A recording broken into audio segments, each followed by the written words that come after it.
Hey listeners, it's Dan here. I want to tell you about a company that I'm really excited about. It's called Current. It's a fintech company that's completely disrupting traditional banking. I'm a new Current customer, and it's already helping me and my entire family manage our finances, all from one easy-to-use app. So try Current for yourself and get the app by going to current.com/OK. That's current.com/OK. Current is a financial technology company, not a bank. Banking services provided by and Visa debit card issued by Choice Financial Group, member FDIC, pursuant to a license from Visa USA Inc., and can be used everywhere Visa debit cards are accepted.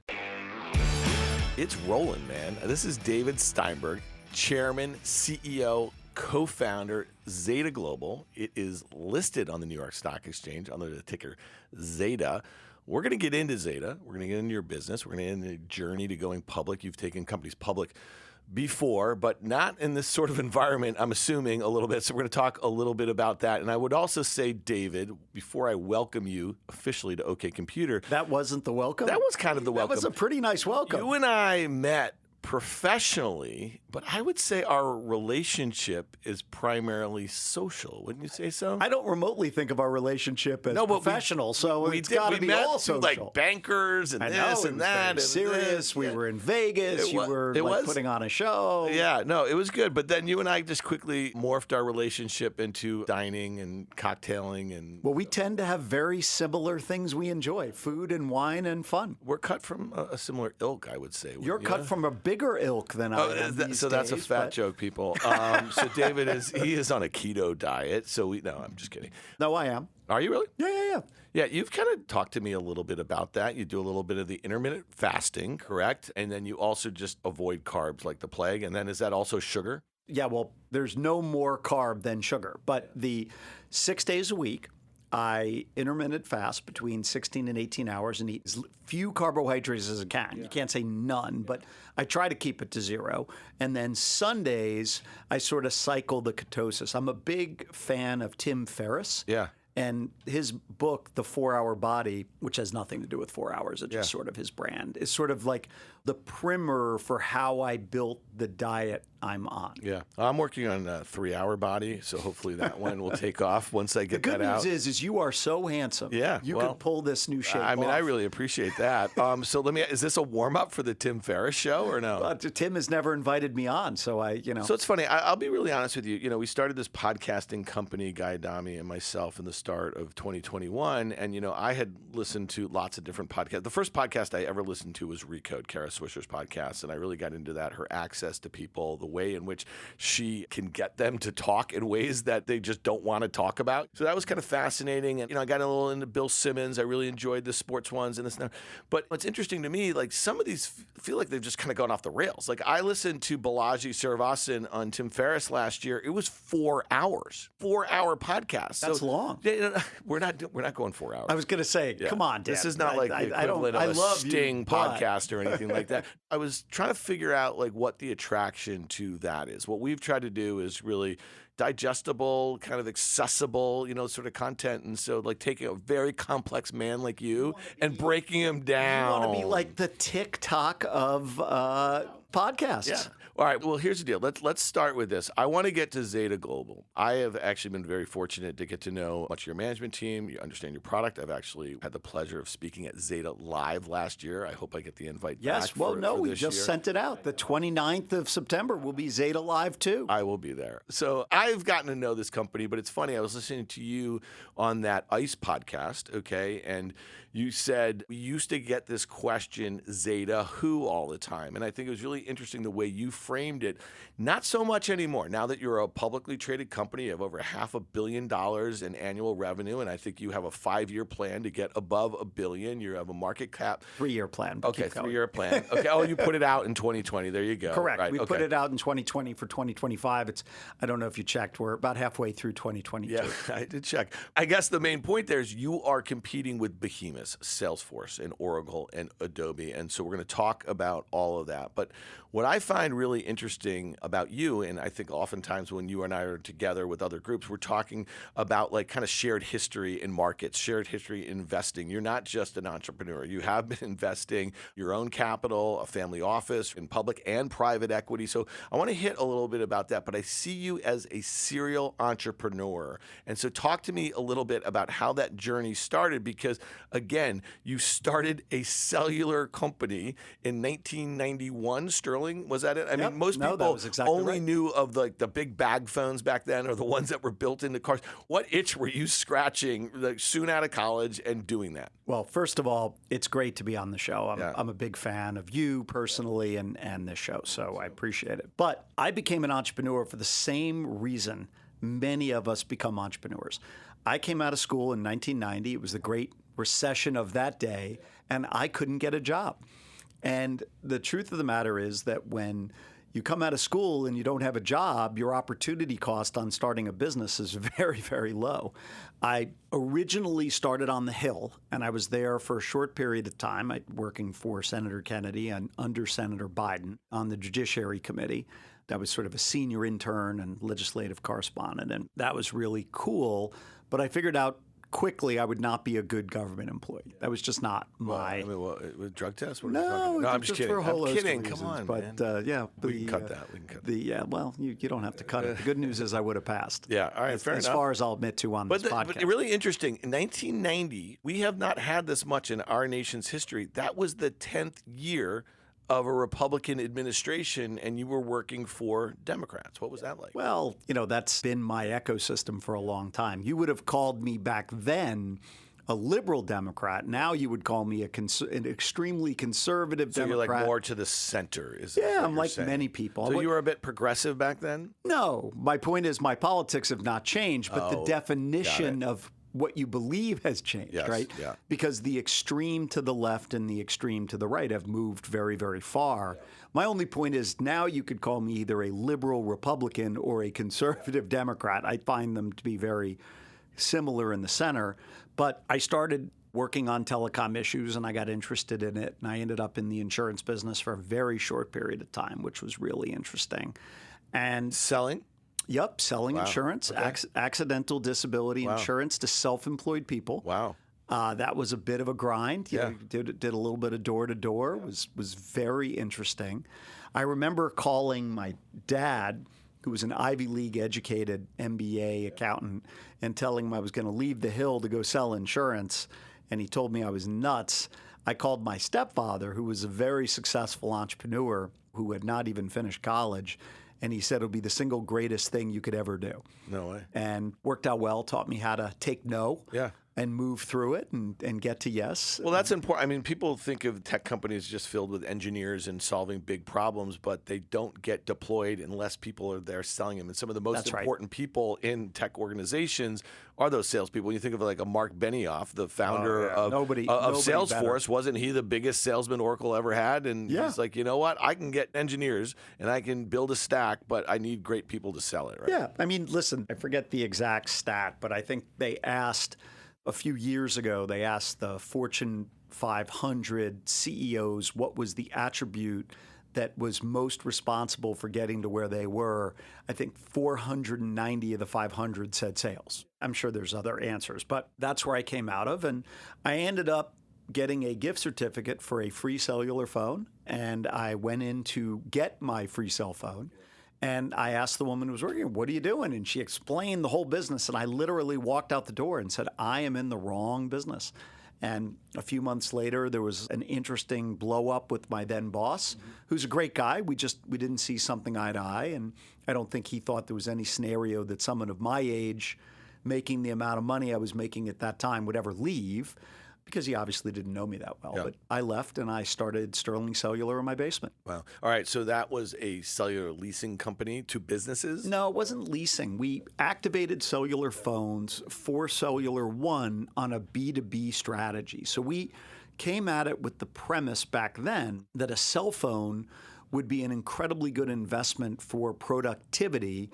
And we primarily focused on a sales force that could go business to business. And we were very successful very early. Yeah. And so obviously that was before there was a huge retail demand for these sorts of products, but it helped prove the concept. And I think it's interesting as a market participant, a public market participant. Really, I entered the markets in 1997 or so. People forget, they think it's a dot-com bubble. It was really the telco bubble. Well, that was the first bubble. Yeah. I mean, without that huge drive for like fiber, you wouldn't have been able to do that. So how did this new company, Sterling, so you were leveraging off of this B2B, and this was going to be the early adopters in cellular. How did you guys progress over the course of the 90s, and what was the outcome? Well, we ended up selling that business and doing well on it. And then I started Sterling Communications because obviously I had very limited naming capabilities. And that business was heavily focused on retail. We ended up building a large retail footprint. And the way we built our retail strategy was it was sort of a barbell effect. It was very large stores that had install bays to install phones and cars out the back. In the front of the store, you had a retail distribution. And in the middle, we had kiosks or desks where we ran salespeople. So that was one side of the distribution. The other side of the distribution is we were putting kiosks in malls. And it worked, and then we ended up selling that. And then I started Sterling Wireless once again. And that was a telemarketing business where we ended up with, quite frankly, a large number of telemarketers selling wireless products virtually to people at home, which was the bridge to what became my then company Infonic, which became the largest seller of wireless phones on the internet in the world. Wow. So you just kept on moving throughout different stages of the cellular progression, and then obviously, again, started a business, then went to retail, but then ease of use of actually onboarding retail customers. It's funny, my first cell phone was in Dallas, Texas. Whatever the company was, what was Southwest Bell? I was going to say it was Southwestern Bell Mobile Systems, probably. Yeah, and it was an Oki, and I still have it to this day. Maybe we'll put a picture of it in the show notes. It's like this big, and it's got a massive battery on the back. And you know what they used to do? They used to send good-looking women to offices. We employed lots of them. And I'm telling you, when this woman came in a conference, it was like this scene from The Office where someone's in there selling something, and like all the guys bought cell phones. None of the women in the office. Listen, bought cell phones. we also had good-looking men. Yeah. So we would send a team in of a good-looking female and male. Yeah. And Not you?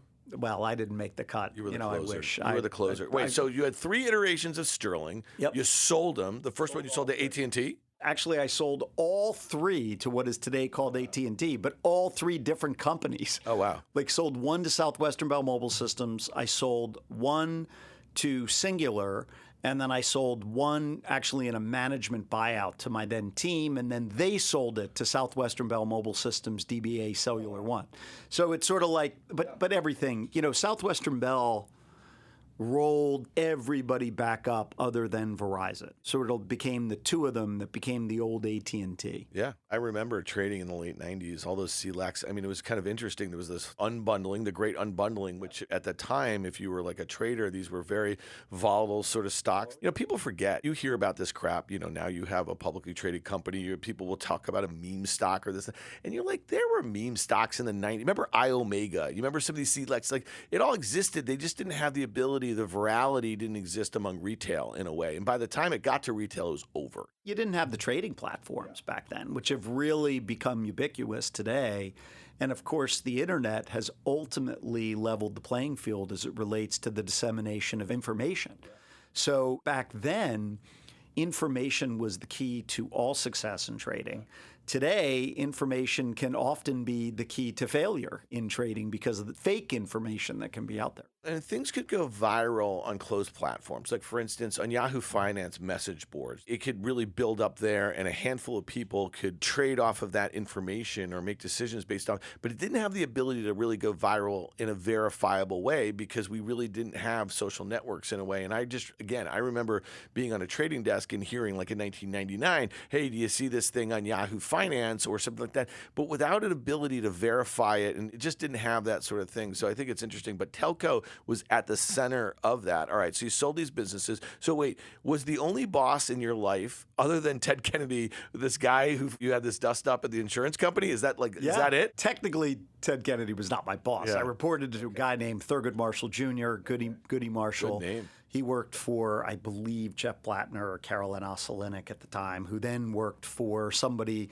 To say I was junior and an intern was like, that's what I was. But yeah, I haven't had a boss in a long time. I thought about that since your wife, My obviously. wife is my boss. That's exactly what I was going to say. Kristen is definitely my boss. She running the show. She tells me where to be and when to be there, and then my assistant team is my other boss. So were you going from one thing to the next, like one Sterling to the next Sterling to the next, and then Infonic, bang. Yeah. So when we sold the last iteration of Sterling, we were at the closing table, and I said to the guy at AT&T, "Listen, I'll take a discount on the transaction if you let me keep the fulfillment facility, the distribution platform, and you give me a 5-year exclusive contract to sell wireless phones over the internet." Now, you got to understand, in 1997, he thought I was a total idiot. He's like, great. And that turned out to be a good contract for us. By the way, it was a great contract for AT&T because we were so far out front of anybody else that they were able to really piggyback on our success. And listen, AT&T has been a great partner to me personally for many, many years. All right, so talk to me. So Infonic, you take it public in the late 90s? We did. We took it public, and it was a great success. In 2004, we were the second largest tech IPO behind this little company called Google. They fared better than us, to say the least. All right, so let's talk about your long history as a friend, as a partner, I'm assuming also as a mentor with John Sculley. Okay, so John Sculley was the former CEO of Apple in the early 80s. Steve Jobs was kind of transitioning out of an operator sort of role. The famous line, so Sculley was the CEO president of Pepsi at the time, which was a massive, very large company. Yeah, still is. Okay, Yes. So Jobs really wanted this guy and said what to him? They were standing in Steve Jobs' new penthouse on Fifth Avenue that he was not even begun the renovation yet. Yeah. It was empty, and Steve looked up over Central Park, and then he looked John in the eye, and of course John has told me this, I was not there, and said, "Do you want to sell sugar water for the rest of your life, or do you want to come with me and change the world?" Yeah.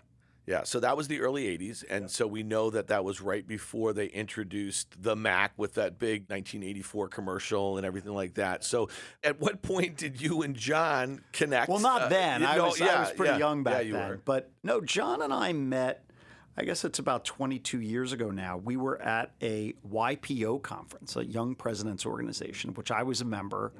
Now a member of Old Presidents Organization. I was going to say. I call it OPO. You beat me to it. I call it OPO. They call it YPO Gold nowadays, but I call it OPO. And John was being interviewed by Larry King on a panel. And he came off, and everybody was waiting to talk to John. I waited my turn, and everybody was asking about Apple and Pepsi and all these guys. So I look at him, I was like, "John, I'd just seen this mini-series called The Pirates of Silicon Alley. And did you get a chance to see that? And what did you think of the guy who played you?" And he literally stopped what he was doing. And he was like, he said it was the best miniseries at that time. Noah Wilde, who had been on ER, had played Jobs. And Anthony Michael Hall, I can't believe I remember this. I can't remember what I had for breakfast yesterday. From Vacation. From all the Vacation movies, had 16 played... Candles. Correct. Yes, 16 Candles. Great movie. He was Ross, though. Ross is really the thing. I agree. Well, he makes that movie and the roles in the end with the girl. But, so he played. So hold on. So Anthony Michael Hall played Bill Gates. Okay. I don't actually remember who played him that time, but he stopped what he was doing. He was like, the guy who played Steve Jobs must have channeled him. So two funny things happen. So we start talking, and then he moves on to the next person. It just so happens one of my buddies, it was in D.C., that event, which is where I lived at the time, and I got the name tags changed so I could sit next to John at dinner that night. So I sort of manipulated that. I never told, well, John knows that now. I told him years later. He actually, one time we were out, he was like, "You changed those name tags, right? I know you well enough." I was like, "Of course I changed those." You just chatted him up the whole dinner. No. I had just founded Infonic, and I talked to him about my theory on technological innovation, how it moves through 3 different phases. All right, let's hear him. Lay him on me. You have the development phase. Yep. You have the monetization phase and you have the commoditization phase. Yeah. And if I was doing this on a whiteboard, I would write development, straight line, monetization, straight line, commoditization, and then you would draw a circle that would be halfway between monetization and commoditization. And I explained to him how that's where product distribution can move from physical to virtual. You can still make enough money on the product that it's worth doing, but it's commoditized enough that somebody doesn't need to touch it before you buy it. And at that point, almost all cell phones were being sold in a retail environment. And he looked at me, he was like, that's so right. Yeah. And I said, well, I'm going to capitalize on that. I've started this new company. And he was like, you know what, David, the next time you're in New York, you should come into my office. He was at 90 Park at the time. He was co-officed with Kodak. And I was living in D.C., so miraculously, I was in New York that following Tuesday. When he wasn't available Monday, I was in New York Tuesday as well. If his assistant at the time had said Wednesday, I would have said, oh, I'm staying over. Yeah. But I went up, and we were supposed to have a 30-minute meeting. I ended up leaving 5 hours later, with John becoming the seed round investor and really became my mentor. And now, today, it's really my partner and one of my best friends. Okay, well, have you ever asked him, again, you and I have talked about him a bunch offline, and it seems like... I don't want John to hear this and think I'm yapping about it. No. That was the first of many partnerships and business. And we've done, 3 or 4 companies together. Which is amazing. The one thing you got to ask him, though, was he happy with Jeff Daniels' portrayal of him? Because that guy is a legend. No, the answer is... categorically, yes. Yeah. In fact, he visited him on set. Oh, no way. Okay. Yeah, and it's a great story. We used to do, we haven't done it the last 2 years because of COVID, but we used to do a big Masters event every year for our big clients and stakeholders. I'll see you there. It's great. I'll see you there this year. If we do it this year, you're on the list. I'm not a client or a stakeholder. Well, no, but you could come be a speaker. Okay, fair enough. So, because we had to convert it over to the Zeta speaking series at the Masters. So all of our big clients. Oh, that's cool. If we didn't do that, they weren't allowed to come. Are you a golfer? I am a mediocre golfer at best. I'm a good tennis player. Yeah, no, I hear that about you. I'm not a golfer. I did go to the Masters in 2019, and I will tell you this, that it's probably the best sporting event I've ever been to in my life. It's hard to explain to somebody how great an event the Masters is. But what we do is we take a bunch of houses, we big dinners, and John every year gives an incredible talk. And one year he talked about the movie and Jeff Daniels and how great he was. Is he sick of talking about Apple? Because he wasn't there that long. He definitely... he was there 8 years. He took him from $500 million in sales to I think $7 or $8 billion. He was the CEO when they did the 1984 ad. I think that people step over that. He was there quite some time. Well, you know what's funny? Because I read a couple of the Jobs biographies, and then again, maybe they were just a bit more generous to his legacy than they were to some of the stuff that went on there. Again, and I'm not asking you to opine on what he thinks. It's a really interesting piece of history. And when I think about you as an entrepreneur, and especially in technology, I'm sure being able to leverage off of his experience is probably just amazing, right? John and his wife, Diane, are Kristen and amongst our closest friends. They are both amazing. She ran a huge construction business before they married, and they're just a powerhouse couple, and I love being with both of them. And whenever I'm confused about something or I call John, and John now likes to joke. He said, I used to call him on all my questions. Now he calls me on questions. I call him on questions. We go back and forth on it. Hey, Dan. What up, guy? You're into this fintech. What's all this I'm hearing about Current? You're going to like this guy. Current is a fintech company that's completely disrupting traditional banking. Wait a second. Does that mean I don't have to drive to the bank anymore?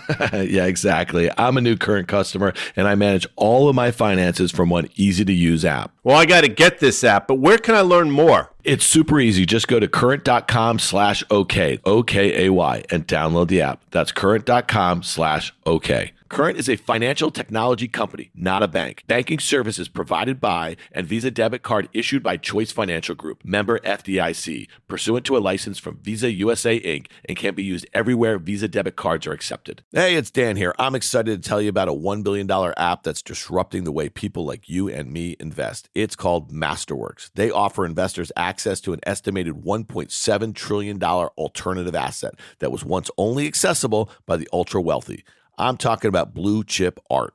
Blue chip art has seen price appreciation that's outpaced the S&P 500 by 164% from 1995 to 2021. And the Wall Street Journal recently called it among the hottest markets on earth. It's no wonder the ultra rich like Jeff Bezos recently sold tons of Amazon stock and bought more art. And now you can too with the art investment app called Masterworks.io. Join over 300,000 members for free on Masterworks.io.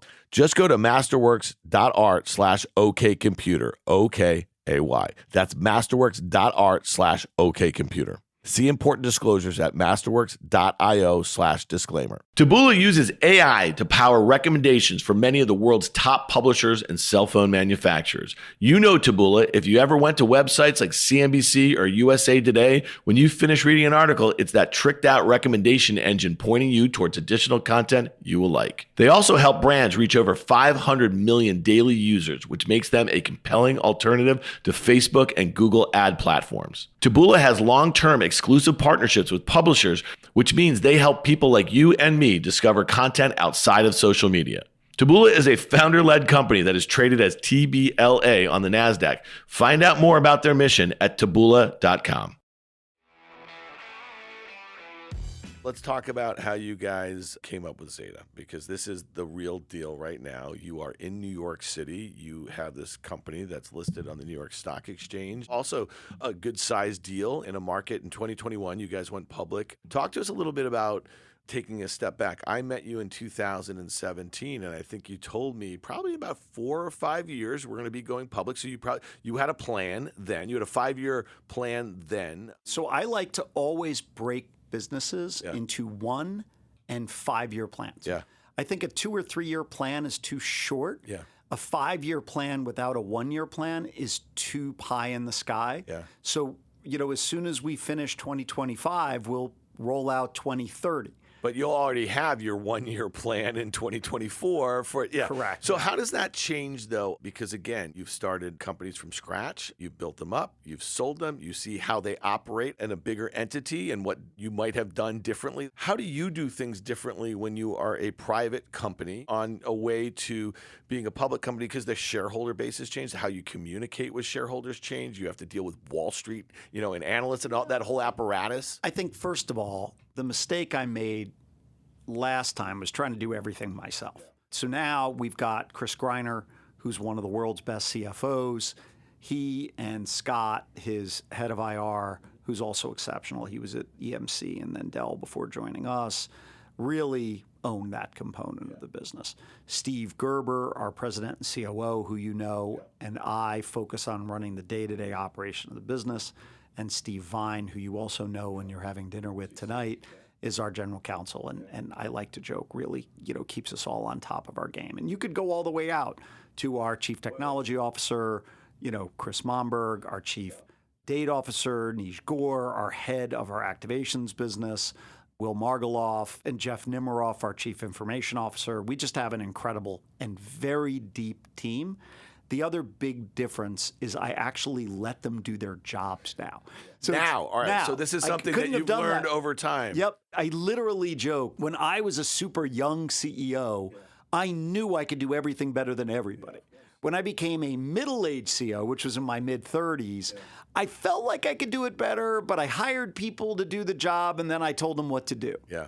As an old CEO at 53, I know that all of these people can do their jobs better than I can. Yeah.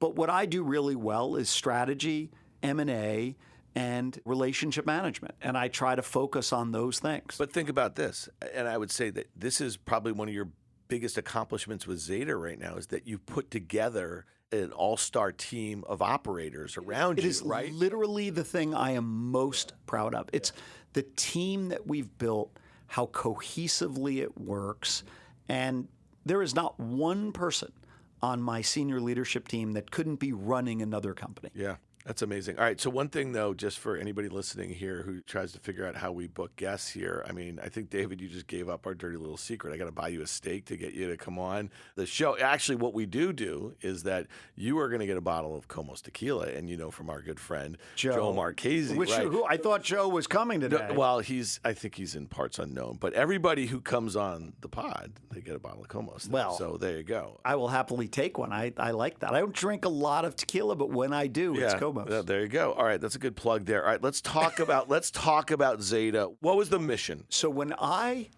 left my last company, we had built a very large marketing business inside of a platform called Wirefly, and we were spending a lot of money on advertising. And I realized how inefficient the marketing ecosystem was. We needed, at the time, I believe it was 17 or 18 different vendors to help us with our marketing.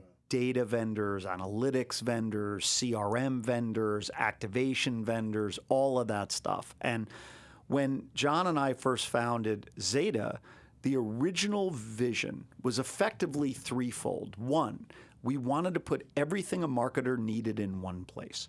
Two, we believed that first-party opted-in data would be a differentiator in where the regulatory environment was going.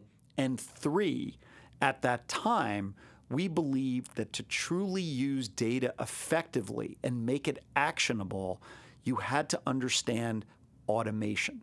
Now, today, we call that artificial intelligence. Back then, 14 years ago, we were using the vernacular automation, which then led to machine learning, which led to deep learning, which then led to AI. So this is kind of fascinating. So 07, you were already worried about data regulation? Yep. And this was basically a concern that you felt firsthand at your... It wasn't just regulation. It was that if a consumer had opted to receive an offer from you, they'd be more apt at receiving that offer, right? And then the ability to begin to synthesize what people's intent was part of the original foundation of the business, because we felt like, listen, the single greatest business in the history of marketing is probably Google, right? Why? Because people literally tell Google what they want. Yeah. I want a new car, right? And you don't get to a higher level of intent than that. We get pretty close now, because what we've done is we've built, we've got our data cloud, and then we're ingesting trillions of marketing signals that we can identify to an individual. We then build an intent-based score on what does that individual intend to do next. Do you intend to subscribe to a credit card, buy a new car, and if so, what color, make, model, where are you going to do it from a geography perspective, and will you be credit approved for the product that you're interested in? Or does somebody about to churn off a cellular platform? So has somebody begun the discovery process of buying a new wireless phone while they're one of our clients' customers? So all of that then synthesizes down to a Zeta ID number, and that ID number masks the personally identifiable information of the consumer. So what we're doing is we're building what's called a consumer data platform, or a CDP. Our client's data goes into it. We match usually around 85, 86% of the data to our US-based data cloud, which is 235 million opted-in Americans. And we import an average of 1,700 data elements per person. We then remove their name, we remove their social security number, and we replace it with Zeta ID number 13578. And then the algorithm begins to do its work. It begins to look at what you're reading, what you're doing, your transactions, what your discovery is, what you're clicking on, where you come from, where you go to. And it goes back to our client and says, Zeta ID number 13578 has just hit a 60% probability of wanting to buy your exact product, and there's a 92% propensity to be credit approved. And if they say yes, we then begin a curriculum of contact to that Zeta ID number. One of the things I think a lot of people have not figured out, Dan, is that the CDP is a little bit of a Trojan horse because the clients learn all of this stuff about the consumer, but they have no ability to market to them unless they use the Zeta marketing platform. So all of the knowledge is wasted. If you want to make it actionable, you have to use us. Yeah. All right. So this is interesting. So this was from your Q2 earnings call that was just, I think, a couple of weeks ago here.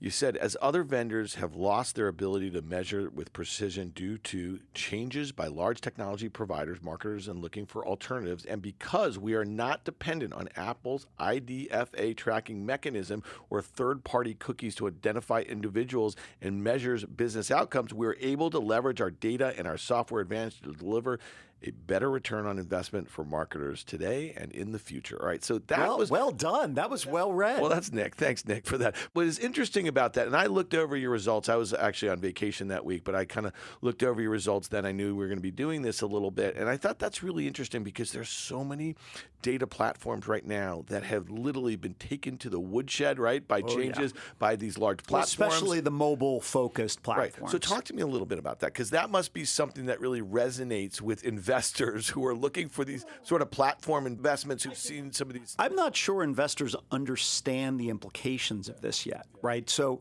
when you think about it, I think there's this premise because a lot of the mobile-focused marketing platforms have come out and said the reason they're missing numbers is because there's a systemic issue or a sort of a global marketing slowdown. Now, most companies that are focused on digital marketing did better than people expected. Google, above expectations. Apple was well above expectations. Zeta was well above expectations. We grew revenue by 28+%. We grew EBITDA by 63%. We grew free cash flow by 93%. And a lot of that is because in a downturn, there's always a massive migration to return on investment marketing. That's happening in the backdrop of very large tech companies sort of eliminating the mobile-focused companies' ability to build attribution models. Now, that might not sound like a big deal, but if you don't get the feedback loop for the transaction, the algorithm becomes broken because it can't learn what's happening, right? So because at Zeta, we've never used Apple's IDFA, and we do not use that third-party cookie to identify people or build our attribution models. I like to say as the tide rolled out, we stayed at the same level, and most of the other companies that are out there that focus on those things have dropped fairly dramatically. Now, I think we're a case where the baby was thrown out with the bathwater, right? Everybody said, oh, they're not going to do well because marketing's turning down. And quite frankly, not only did we beat Q2, we raised Q3 and we raised the year. So does those results and that guidance, do they reflect what you're talking about, where marketers are actually recognizing the ROI on the... Yeah, so what happened initially in Q2 is a number of our existing clients increased what they spent with us quickly. What we also announced, and I want to be careful with what I can and cannot talk about. No forward-looking comments here. Okay, exactly. There you go. In the second quarter of this year, we saw record RFP requests. So you should assume that if you're seeing record RFPs, you would think those numbers would continue to ripple through. Yeah. All right. Talk to me a little bit about, like, thinking about in your career now. Okay. So you've been at the forefront of some big secular shifts in technology and back to telco being and stuff old, like that. I hear you. Yes, yes. Well, what is it like competing with companies like Adobe and Oracle? I mean, these are companies that probably, 25 years ago, when you were just a young entrepreneur, they were still really big back then. Salesforce didn't exist yet. I was going to say Salesforce wasn't around. Yeah. Oracle was fully focused on databases, and Adobe was a publishing platform. But what I would say is, it's a little bit of a misnomer. I mean, they're all incredible companies. And if I wanted a Salesforce automation tool, I'm calling Salesforce. If I need a financial services package or a proprietary database, we're open source, but I would call Oracle, right? If I needed a publishing partner, There's nobody to call but Adobe, right? But when you look inside those businesses, what most investors do not understand, we're not really competing with them. We're competing with ExactTarget, who Salesforce bought. We're competing with Responsys, who Oracle bought and largely has ignored. And we're competing with Neolane, which Adobe bought. So we're not necessarily competing with the mothership. We're competing with the clouds that they acquired to build that. And the truth of the matter is, we were named by Forrester. I've also got to be careful how I say this. If you look at the Forrester Marketing Automation report that just published, we are the furthest to the right and the highest in the leaderboard. And what they said was, Zeta is number one because we are the best at solving and simplifying complex marketing problems. I paraphrase that just a bit, I'm sure. But at the end of the day, we made the decision 5 to 7 years ago, back to one of your earlier questions. It would be very difficult to make that decision today as a public company. But we made the decision as a private company to take our platform, which was good but antiquated, and instead of migrating or fixing it again, we decided to put it into maintenance mode, and we used about 400 of our full-time engineers for 3 years, and we built what is today called the Zeta Marketing Platform. So what does that mean when you roll out a completely new platform? It means you can put artificial intelligence as native to the application layer. Every one of our competitors, it's outside of the application. Why does that matter? Because our marketing clients, as it relates to CTV, programmatic, online video, often have to make a decision in 1 to 3 milliseconds.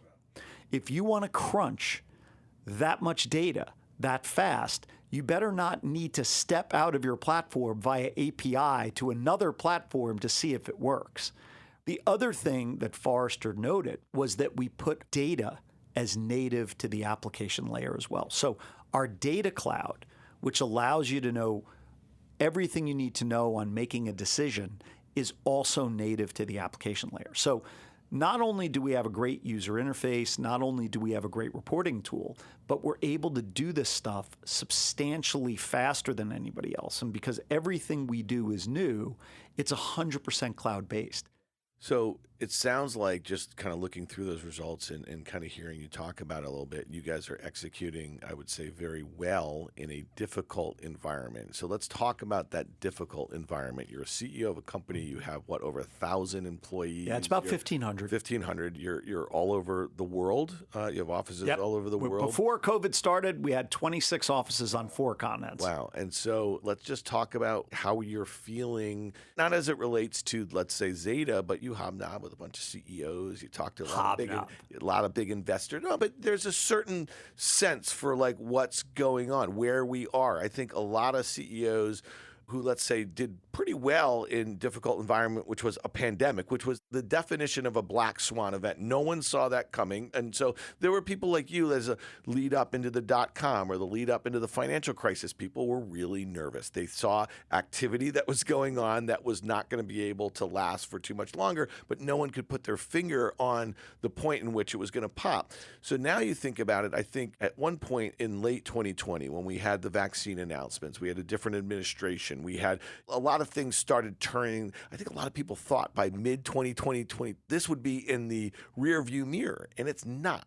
You know, I think people, first of all, discounted the value of the amount of money stimulus, the Fed monetary printed and fiscal, right? And the, Congress passed. And listen, you're pumping trillions of dollars. The reality is, as that created the inflationary environment we're in today, which was compounded by the first ground war in Europe since World War II, you end up in a circumstance where it's interesting. I think, my opinion, there's some businesses that are having limited to no issues. Yeah. There's some businesses that are aided by what's going on. When you look at a lot of the consumer products, and retail. Supply chain issues. Right. They've got a multi-front war, right? You've got, whether inflation's 9.3 or 8.5, it's still the highest in 40 years.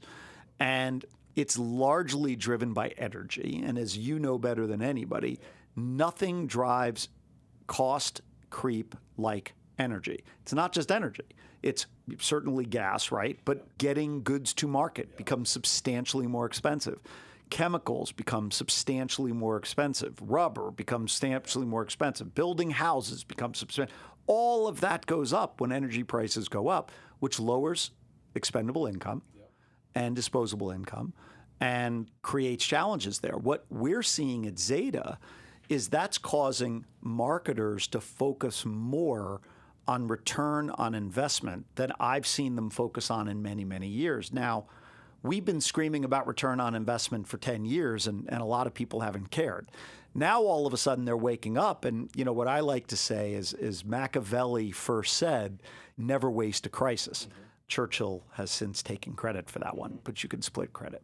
Again, digital companies that did not rely on supply chains or energy inputs or some of the stuff during the pandemic did very well. I think what has gone on over the last year has been that the valuations got pushed up. And this is not on the companies. It's not on their guidance. It's not on bankers. It's on what investors were willing to pay for a scarce group of assets, right? Well, you also, listen, if during COVID, I like to joke there were two sides of the trade, right? On one side of the trade, you had people who owned Broadway theaters. On the other side of the trade, you had Zoom or Clorox. And at Zeta, we were sort of in the upper third of that trade. We were benefited by the downturn. But I want to be clear. I think we are going to continue to see the migration of analog and linear media to digital at the current or an accelerating pace. Last week, shockingly, there was a report that in last week, there were more people who consumed TV via streaming than via linear for the first time ever. At the same time, Netflix has publicly announced they're going to move to an ad-supported model. We very quietly mentioned on our call last quarter, our connected TV business grew over 200% last quarter. And we believe that connected TV, which is also, over-the-top TV and the other things, is the future of marketing. Zeta's marketing platform, along with its data cloud, is purpose-built to be able to identify people in any digital environment. So we can target an ad to you while you're watching a football game for a bottle of wine while your neighbor might want a Budweiser. I actually been saying this for years. I think it's going to be massive. You know exactly who is watching that thing. You don't know that on linear TV. Correct. That's right. No, but I also want to say again, we never share the consumer's personally identifiable information with any enterprise. I just mean from a targeting standpoint, I'm trained. Yeah. Well, listen, I want to follow up with Joe maybe on this space. He and I have talked a lot about this. Joe's very smart on this space. I think we should do another pod on that because I actually think some people are looking at like a Netflix and a Disney Plus and what they have to do to kind of capture these people that are coming off of linear TV and these cable bundles. And I just think that this could actually be a boon for them in a way. So, all right, well, listen, let's save that for another conversation. I really appreciate you laying it out on Zeta. Congratulations on, again, executing, I think it sounds like very well in a difficult environment. So the next time you come back, we'll have an update on your 1-year plan. You already guided up for the balance of the year here. And then your history as an entrepreneur at a time where I was also coming out of school in the 90s and watching that trajectory is pretty fascinating. Not many of my friends did what you did, is get right to being an entrepreneur right out of school. So your history as a successful one over the last 30 years is really amazing, David. Well, first of all, you're way too kind as somebody who is incredibly successful in every medium you have ever approached. But, well, no, you are. Yeah. Well, maybe the diet, but other than that, the reality is that, I really, really think highly of you. And, as I said, I get invited to do a lot of podcasts. This is the second one I've ever done in my life. Well, we appreciate it here, and we hope you come back to OK Computer. Thanks a lot, David Steinberg, CEO, founder, chairman of Zeta Global. Thanks again to our presenting sponsor, Current, and our supporters, Masterworks and Taboola, for bringing you this episode of OK Computer. If you like what you heard, make sure you hit follow and leave us a review. It helps people find our show. And we want to hear from you. Email us at contact@riskreversal.com. Follow and connect with us on Twitter at OKComputerPod. We'll see you next time.